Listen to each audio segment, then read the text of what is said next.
கீதா குரு தெய்வம்.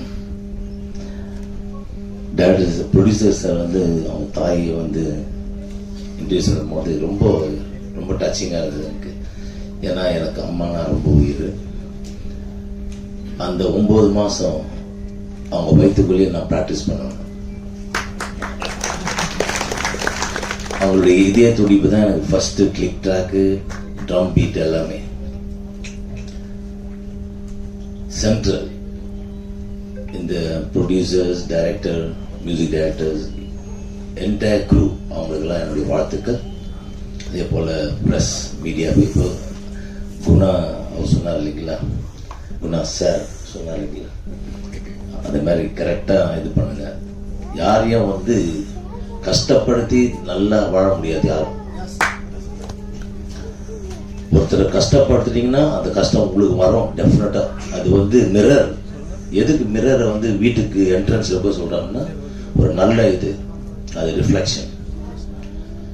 ஸோ இந்த படம் என்டையர் டீம் இலா வந்து நமோ நாராயணி அவர் வந்து பெரிய பிளஸ்ஸிங். அந்த அம்மா அவங்களுடைய ஆசீர்வாதத்தில் அவர் வளர்ந்து அங்கே இருந்தவர். அவருடைய அண்ணன் வந்து மணிமொழி அண்ணன் எனக்கு டியூஷன், எனக்கு பியானோ கற்றுக் கொடுப்பார். நான் பாம்பே மூவ் ஆனதுக்கப்புறம் அந்த இது அப்படி கட் ஆயிடுச்சு. இந்த சென்ட்ரல் உடனே அந்த ஸ்டேஷன் பார்த்த உடனே எனக்கு, நான் சின்ன வயசுல ஒரு 1975 என்னுடைய ஃபர்ஸ்ட் ரெக்கார்டிங் சொந்தங்கள் வாழ்கன்னு ஒரு படம் ஜெய்சங்கர் அங்கிள் லைக் பண்ணிட்டு கேவி மகாதேவன் சார், புகழேந்தி சார் அவங்க இசையமைப்பில். என் அப்பாவுக்கு வந்து ஆக்சிடென்ட் ஆச்சு. நான் சப்ஸ்டியூட்டாக போனேன். அப்படி போகும்போதெல்லாம் அப்பத்துலேருந்தே எனக்கு மியூசிக் டைரக்டர் சொல்லிட்டாங்க, அப்பா கிட்ட சிவமணியம் வரட்டும் கூட வந்து வாசிக்கிட்டோம், எனக்கு ரொம்ப பிடிச்சிருக்கு. அப்படியே வாசிக்கும் போது அங்கங்கே அப்படியே பாலு சார், என்னுடைய காட்ஃபாதர் திரு எஸ்பி பாலசுப்ரமணியம் அண்ணன் வந்து அவர் என்னுடைய டேலண்ட்டை பார்த்துட்டு, miss Anandan, I am taking your son in my role shows. அப்படியே நான் எல்லாரும் பாலு எஸ்பி பாலசுன்ற மாதிரி, எஸ்பி பாலசுன்ற மாதிரியும் ஃபர்ஸ்ட் எம்எஸ்வி சார், அப்புறம் ராஜா அண்ணன் எல்லாரும் கூட்டின்னு போவோம்.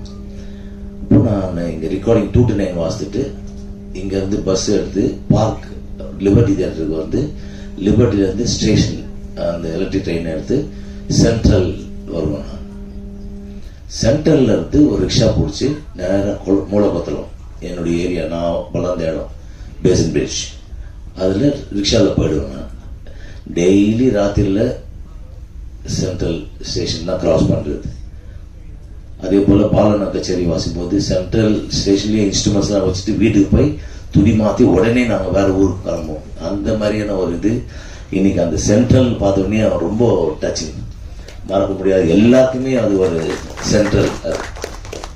ஸோ இங்கே வந்திருக்கும் பெரியவர்கள் எல்லாருக்கும், அண்ணா உதயகுமார் அண்ணா எல்லாரும், இதே போல் சார் அண்ட் என்னுடைய வாழ்த்துக்கள். இல்லை, you done a very good composition, very touching, and அந்த சாங்ஸ் எல்லாம் ரொம்ப நல்லா இருந்தது. God bless, all the best and நன்றி, வணக்கம். ஆனால் எனக்கு பேச தெரியாது, ஒன்லி இதுதான் தெரியும்.